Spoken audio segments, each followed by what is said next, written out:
Bismillahirrahmanirrahim. Assalamualaikum warahmatullahi wabarakatuh. Alhamdulillah wa syukrillah wa la hawla wa la quwata illa billah. Wassalatu wassalamu ala rasulillah wa ala alihi wa sahbihi wa mawalah, amma ba'd. Alhamdulillah wa syukrillah wa la hawla wa la quwata illa billah. Wassalatu wassalamu ala rasulillah wa ala alihi wa sahbihi wa mawalah, amma ba'd. Alhamdulillah, puji syukur kehadirat Allah Subhanahu wa Ta'ala yang telah melimpahkan karunia-Nya kepada kita beserta taufik, hidayah, dan rahmat-Nya sehingga kita bisa dipertemukan dan diizinkan oleh Allah untuk bertemu pada bulan suci Ramadan ini.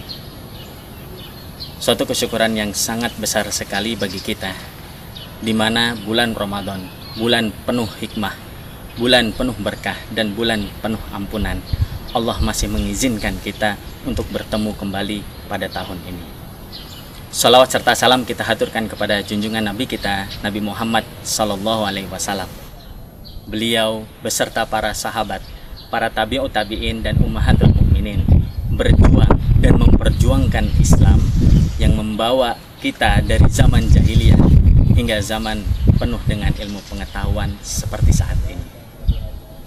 Abnai, siswa-siswi Al-Kausar Boarding School rahimakumullah, mari sejenak pada bulan yang penuh dengan berkah ini, bulan yang penuh ampunan, kita mereview, kita mengingat perjuangan para tokoh-tokoh Islam pada zaman keemasan Islam, zaman kejayaan Islam pada saat itu.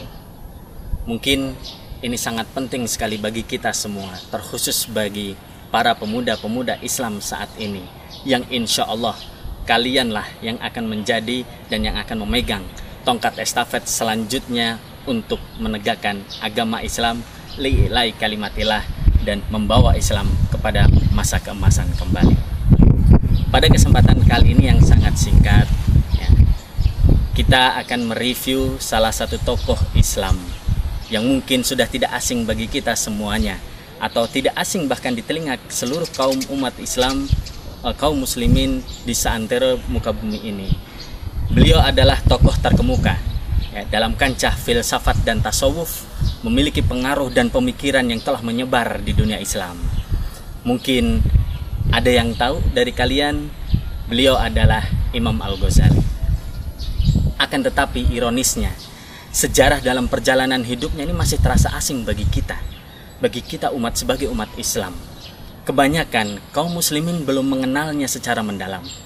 Ada baiknya jika kita mentadaburi sisi perjuangan beliau semasa hidupnya, dari beliau masih kecil, dari beliau ketika menjadi pemuda, bahkan ketika sampai beliau pada masa keemasan, sehingga kita sebagai umat Islam, ya, umat Rasulullah, mampu mengikuti jejak dan mengambil hikmah dari sejarah kehidupan beliau.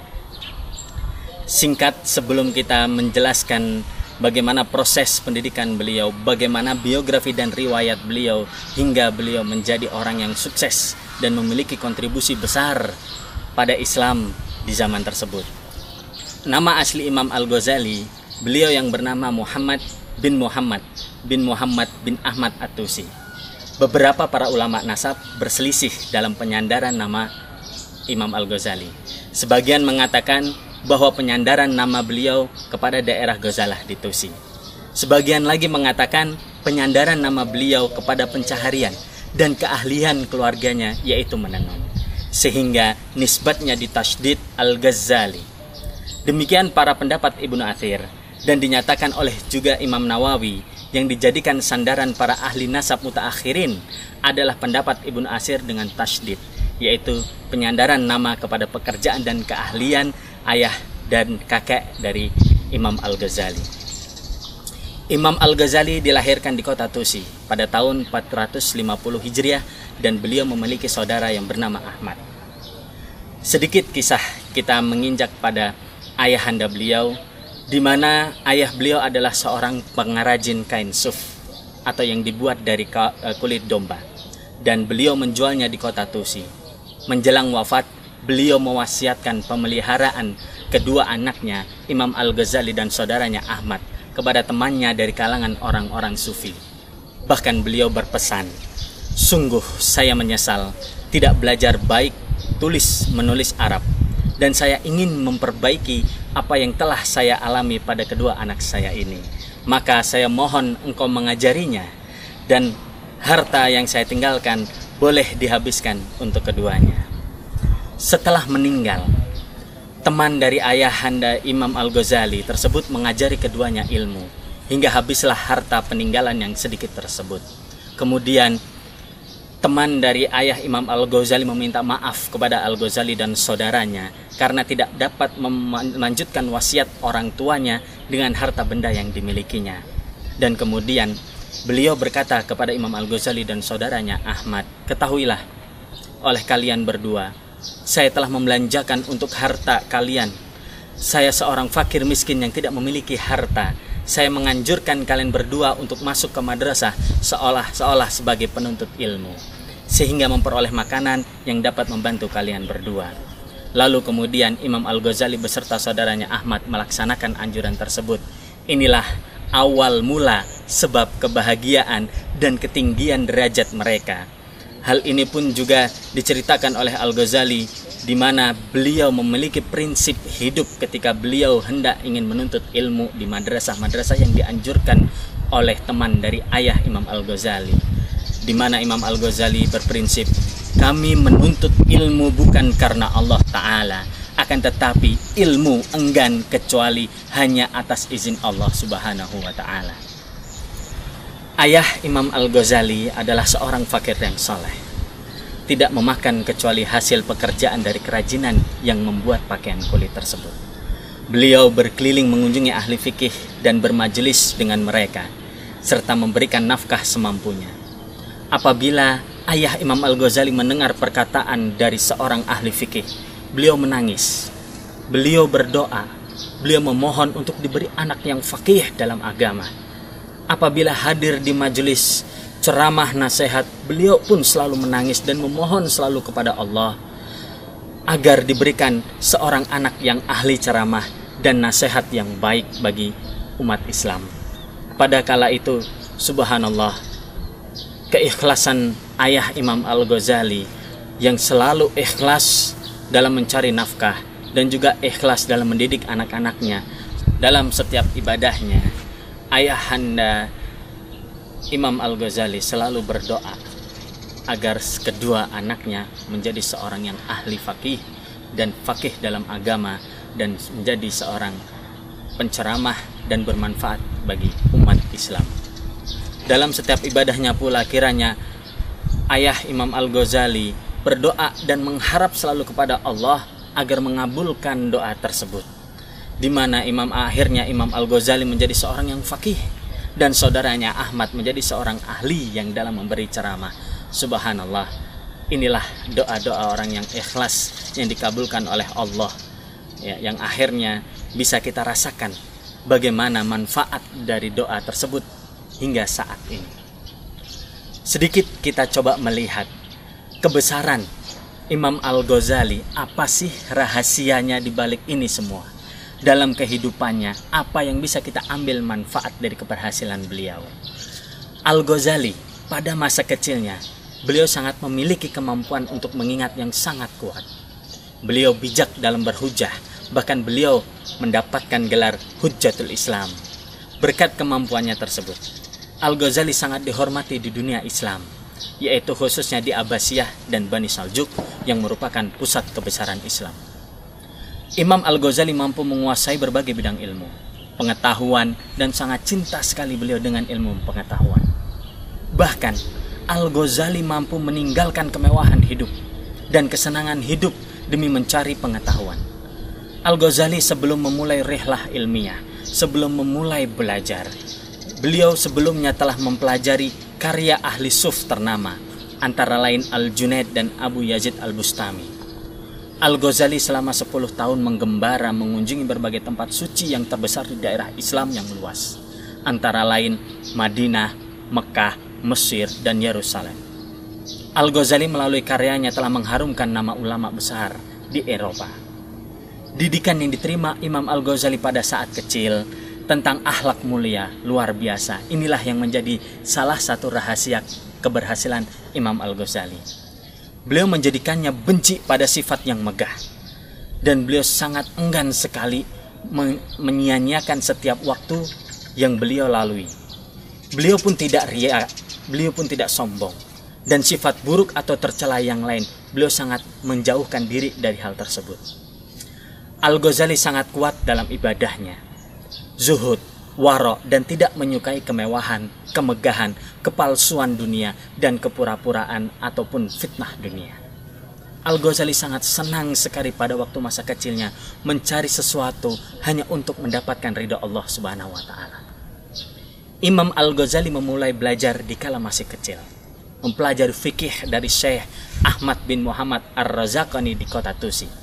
Kemudian berangkat ke Jurjan untuk mengambil ilmu dari Imam Abu Nasr Al-Ismaili dan menulis buku At-Ta'liqat. Kemudian beliau pulang ke Tusi. Beliau mendatangi kota Naisabur dan berguru kepada Haramain Al-Juwaini dengan penuh kesungguhan. Subhanallah, berbagai tempat beliau datangi untuk mendapatkan ilmu, hanya untuk menggapai ridho Allah Subhanahu wa Ta'ala. Beliau tidak mengenal lelah. Beliau selalu bersemangat. Beliau ikhlas. Beliau ingin semua ilmu yang didapatkan bukan hanya untuk diri beliau sendiri, tapi juga untuk bermanfaat bagi umat Islam. Bahkan sampai sekarang pun kita merasakan keilmuan beliau. Salah satu buku yang terkenal yaitu Ihya Ulumuddin. Di situ berbagai penjelasan tentang fikih dalam Islam pun dijelaskan, dan kita bisa membacanya sampai saat ini. Sehingga kemudian setelah beliau berguru kepada Imam Haramain Al-Juwaini di kota Naisabur, kemudian beliau juga menguasai dengan sangat baik fikih mazhab Syafi'i dan fikih khilaf, ilmu perdebatan, usulul fiqh, ilmu mantik, hikmah, dan filsafat. Beliau pun mudah sekali memahami perkataan para ahli ilmu tersebut dan membantah orang yang menyelisihinya dengan cara yang baik. Kemudian keilmuan itu semua yang beliau dapat, beliau susun, beliau tulis, dan karya beliau tersebut inilah yang akhirnya membuat para guru-gurunya, yang dimana Imam Al-Ghazali dulu berguru kepada banyak guru yang ada di berbagai dunia, yang akhirnya kagum terhadap keilmuan yang dituliskan oleh Imam Al-Ghazali. Kemudian ada sebuah kisah yang sangat menyedihkan sekali bagi Imam Al-Ghazali, di mana guru beliau salah satunya yakni Imam Haramain meninggal. Setelah itu beliau pun tidak berhenti untuk mencari guru yang lain, untuk menimba ilmu hanya untuk mendapatkan ridha Allah Subhanahu wa Ta'ala. Kemudian berangkatlah Imam Al-Ghazali ke perkemahan Wazir Nizamul Malik, karena majelisnya tempat berkumpul di situ para ahli ilmu, sehingga beliau menantang debat kepada para ulama dan mengalahkan mereka, bukan untuk mendapatkan kesombongan, bukan untuk mendapatkan derajat yang tinggi, bukan untuk ketenaran, tapi semuanya itu adalah untuk mendapatkan ridha Allah Subhanahu wa Ta'ala. Hal itu dilakukan dengan baik sesuai dengan syariat agama Islam. Kemudian Nizamul Malik mengangkatnya menjadi pengajar di madrasahnya di Baghdad dan memerintahkannya untuk pindah ke sana dan menetap di sana. Maka pada tahun 484 Hijriah beliau berangkat ke Baghdad dan beliau mengajar di Madrasah An-Nizamiyah dalam usia 30 tahun. Luar biasa. Disinilah beliau mulai tumbuh dan berkembang menjadi intelektual muslim yang hebat, mencapai kedudukan yang sangat tinggi dengan ilmu pengetahuan. Manusia memiliki peluang untuk mencapai derajat malaikat, sementara jikalau kita sebagai manusia hanya menuruti hawa nafsu, maka itu akan menjadikan kita sebagai manusia yang berpeluang jatuh tersungkur lebih rendah daripada derajat binatang. Subhanallah. Inilah sebuah kisah singkat dari tokoh ilmuwan Islam yang terkenal hingga sampai saat ini. Kita bisa menikmati karyanya, dan insya Allah atas izin Allah semoga kita bisa mengambil hikmah dari sedikit dan singkat kisah Imam Al-Ghazali ini. Adapun sekilas dari ringkasan apa yang disampaikan tadi, hikmah yang bisa kita ambil sebagai penuntut ilmu adalah menjaga keikhlasan dari setiap aspek kehidupan, dan semua diniatkan hanya untuk Allah Subhanahu wa Ta'ala. Tiada lain urusan dunia itu hanyalah sebuah hal yang fana. Tidaklah kita sebagai hambanya diciptakan hanya untuk beribadah. Banyak sekali dalam Al-Quran Allah memerintahkan kita untuk selalu berbuat baik dan selalu menjauhkan hal-hal yang buruk. Dan ini pun juga menjadi sebuah prinsip kita sebagai umat Islam, di mana setiap ada kebaikan, mari kita junjung bersama-sama. Dan jika ada kemungkaran, mari kita berikan nasihat yang baik kepada mereka, agar maksiat itu tidak menyebar dan merasuk ke dalam diri kita. Ibadah yang tidak pernah ditinggalkan oleh Imam Al-Ghazali ini pun juga menjadi sebuah kunci keberhasilan beliau, di mana sholat malam, sholat sunnah, sholat fardu pun beliau lakukan dengan baik. Beliau lakukan dengan khusyuk hanya untuk mendapatkan ridha Allah Subhanahu wa Ta'ala. Kebaikan yang ada dalam diri beliau adalah atas kehendak Allah. Dan inilah yang patut kita contoh dan patut kita ikuti jejak proses pendidikan beliau, ya, sehingga kita akan menjadi dan tumbuh dan berkembang pemuda-pemuda Islam yang akan siap untuk membawa Islam pada zaman keemasan kembali atas izin Allah pastinya. Dan satu hal lagi, dan ini yang terakhir, ada dua hal yang ingin kami sampaikan untuk antum semua, wahai abnai siswa-siswi Al-Kausar. Dua kalimat hikmah Imam Al-Ghazali yang semoga akan selalu lekat dalam tubuh kita, dan syukur alhamdulillah bisa menjadi prinsip dalam hidup kita.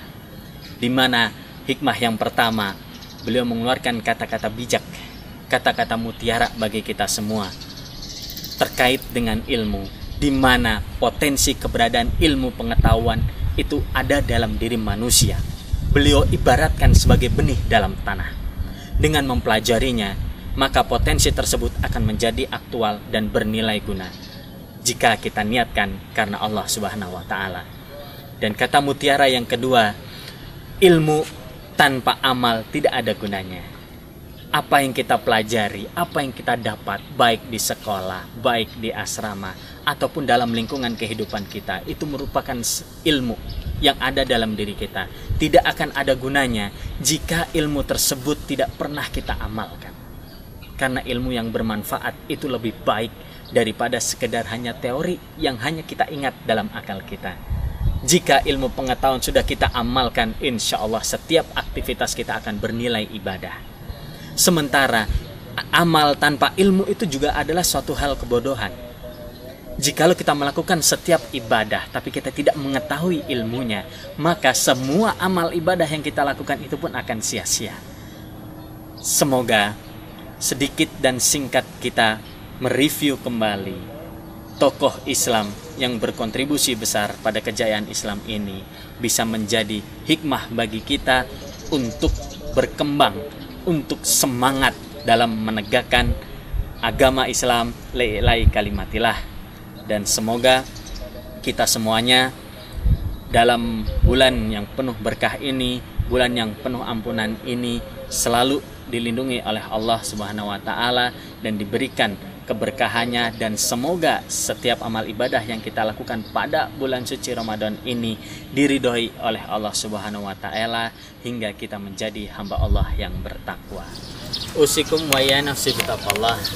Demikianlah yang bisa saya sampaikan untuk antum semuanya, dan bagi kita semuanya pastinya semoga kita bisa mengambil hikmah dan kita bisa melaksanakan hikmah tersebut dan mengimplementasikan dalam kehidupan kita. Usikum wa nafsi bitaqwallah. Billahi taufiq wal hidayah wa ridha wal inayah. Assalamualaikum warahmatullahi wabarakatuh.